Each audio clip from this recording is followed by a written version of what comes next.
Hello friends, welcome back to learn with Tauseef. Fluent English सीखना अजकल हर एक इंडियन का सुपना भी है और जरूरत भी। कौन अजिहा बंदा होगा जिन्होंने इंग्लिश सीखने की जरूरत महसूस ना हुई होवे। अज इस वीडियो में आपां जानांगे घरे बैठे यूट्यूब और होर ऐप्स राही आपां किवें अंग्रेजी सीख सकते हैं। मित्रों, जे तुसीं फ्लूएंट इंग्लिश सीखनी है तो एक गल चेते रखियो, ये 2-4 दिन की खेड नहीं, तुहानूं कंटीन्यूसली हर रोज़ कुछ ना कुछ सीखना ही पऊगा। तो जो तुसीं सीखिया होगा उसनूं प्रैक्टिस करते रहना पऊगा। तुसीं कदे भी ये नहीं समझना कि तुसीं इंग्लिश सीख लई है जां तुहानूं पूरी इंग्लिश आ गई आ। इदां कदी नहीं हुंदा। हाँ, तुसीं ये कह सकते हो कि तुहानूं बोल चाल जोगी इंग्लिश आउंदी है। चलो बिना टाइम वेस्ट किते आपां शुरू करते हैं अज दा लैक्चर। मैं तुहानूं 5 अजिहे तरीके दसांगा जो कि तुहानूं इंग्लिश सीखण 'च बहुत ही हैल्पफुल साबित होगे। पहला तरीका, जे तुहानूं थोड़ी बहुत इंग्लिश आउंदी है फिर तो ठीक है। जे तुहानूं बिल्कुल भी इंग्लिश नहीं आउंदी तो तुसीं बेसिक तो शुरू करना। फॉर एग्जाम्पल, आपां पंजाबी अपनी जिंदगी च बथेरे इंग्लिश वर्ड्स यूज़ करते हैं, जिवें कि apple, withdraw, deposit, watch, drink, wake up etcetera. तो तुसीं शुरू च करना यह है कि जो इंग्लिश वर्ड भी तुहानूं आउंदा है उस नाल ईजी सेंटेंसिस बनाउण दी कोशिश करनी है। For example, I want to eat apple, I want to withdraw some amount, I want to deposit a check, I want to watch a movie, I want a drink, I want an explanation। हुण जे तुसीं गौर करो तो उन्हां सारियां sentences which I want to common हैगा कि नहीं। इसका मतलब जे तुसीं I want to नूं समझ लो तो उहदे नाल जोड़ जोड़ के बहुत सारे सेंटेंसिस बना सकते हो। इस तरह होर भी तुहानूं बथेरे परमानेंट सेंटेंसिस मिल जाओगे। तुसीं पहलां इन्हां नूं सीख लेना अते छोटे छोटे सेंटेंसिस बनाने शुरू कर देने आ। फिर तुसीं इन्हां छोटे सेंटेंसिस विच होर वर्ड्स जोड़ जोड़ के वड्डे सेंटेंसिस बनाउण दी कोशिश करनी आ।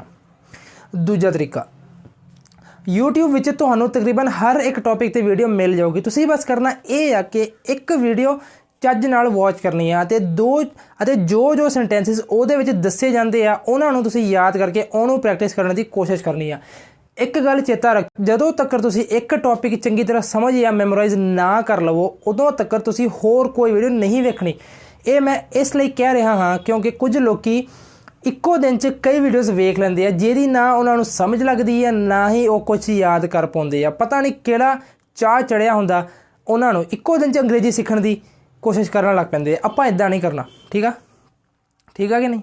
ठीक है। तीजा तरीका, न्यूज़पेपर राहीं तुसीं सारे है ना एक हैबिट बना लो कि तुसीं घट्टो घट्ट 5 या 10 मिनट रोज़ न्यूज़पेपर पढ़ना। तुहानूं भावें समझ लगे या ना लगे, बस पढ़ना, वो भी रोज़ जो मर्जी हो जाए पढ़ना तो बस पढ़ना। इहो रीडिंग तुहानूं आइल्स विच भी काम आऊगी। रीडिंग इंग्लिश सीखण च बहुत इंपॉर्टेंट रोल प्ले करती है। जे तुसीं न्यूज़पेपर नहीं पढ़ सकते हो तो तुसीं ऑनलाइन आर्टिकल इंग्लिश लैंग्वेज पढ़ सकते हो। इसका फायदा यह होगा कि तुहानूं सेंटेंस फॉर्मेशन का एक हिसाब पता चलूगा कि इंग्लिश सेंटेंस किवें बनते हैं और इस तरह तुहाडी इंग्लिश की वोकैबलरी भी वध जाऊगी।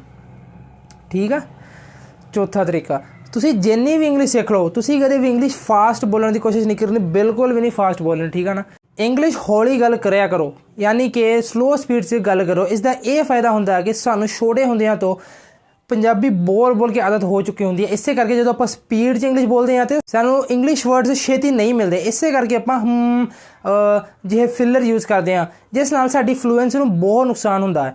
इसे करके स्लो गल करनी आपां इंग्लिश च ते जिहड़े सेंटेंसिस जां ग्रामर सानूं चज नाल आउंदी आ ना उन्नी सीखनी आपां, वाधू पंगे नहीं लैणे। पंजवां तरीका, लिसनिंग। मित्रों, लिसनिंग इंग्लिश सीखण वालियां लई बहुत ही अहम रोल प्ले करता है। तुसीं कोशिश करनी है कि घट्टो घट्ट 4 या 5 मिनट तुसीं कुछ ना कुछ वॉच करो, वो भी सिर्फ इंग्लिश च। जे सबटाइटल्स होण ते होर भी वधिया। इस नाल तुहानूं एक होर फायदा ये होगा कि तुहाडी प्रोनंसीएशन भी सुधर जाऊगी। मैं अक्सर वेखिया कुछ लोग कि इंग्लिश गल ते वधिया कर लैंदे आ पर प्रोनंसीएशन सही ना होण करके उन्हां नूं प्रॉब्लम हुंदी है। जिवें कि वो डेटा नूं डाटा कहंदे आ, वैनसडे नूं वैडनसडे पढ़ते आ, कैश नूं केशी कच्ची पढ़ देंगे आ। ये इस करके हुंदा क्योंकि आपां इंग्लिश पढ़न लगे सारे लैटर्स नूं यूज़ करन की कोशिश करते हैं पर इदां नहीं हुंदी। इंग्लिश गोरियां दी ज़बान है ना, आपां उन्हां वांगू ही बोलना तां ही ठीक इंग्लिश सिख होगी। इसे करके इंग्लिश रोज़ सुनिया करो, भावें 2 मिनट ही क्यों ना होण, रोज़ सुननी आपां इंग्लिश। तुसीं जोश च आके पहले दिन ही घंटा वीडियोज़ वेखण लग पैणियां। बस थोड़ा सीखो पर रोज़ सीखो ते प्रैक्टिस ना छड्डो। तुसीं जिन्ना मर्जी याद कर लो, जिन्नी मर्जी ग्रामर सीख लो, जे प्रैक्टिस नहीं करदे हो तो कोई फायदा नहीं होना। मित्रों, तुसीं अपने आले दुआले कोई अजिहा बंदा लभना जिहदा ठीक ठाक इंग्लिश बोलदा होवे ਜਾਂ ਇੰਗਲਿਸ਼ ਸਿੱਖਣ ਦਾ ਇੱਛੁਕ ਹੋਵੇ, ਤੁਸੀਂ ਬਸ ਹੈ ਨਾ ਉਹਦੇ ਨਾਲ ਇੰਗਲਿਸ਼ 'ਚ ਹੀ ਗੱਲ ਕਰਨੀ, ਭਾਵੇਂ ਜੋ ਮਰਜ਼ੀ ਹੋ ਜਾਵੇ।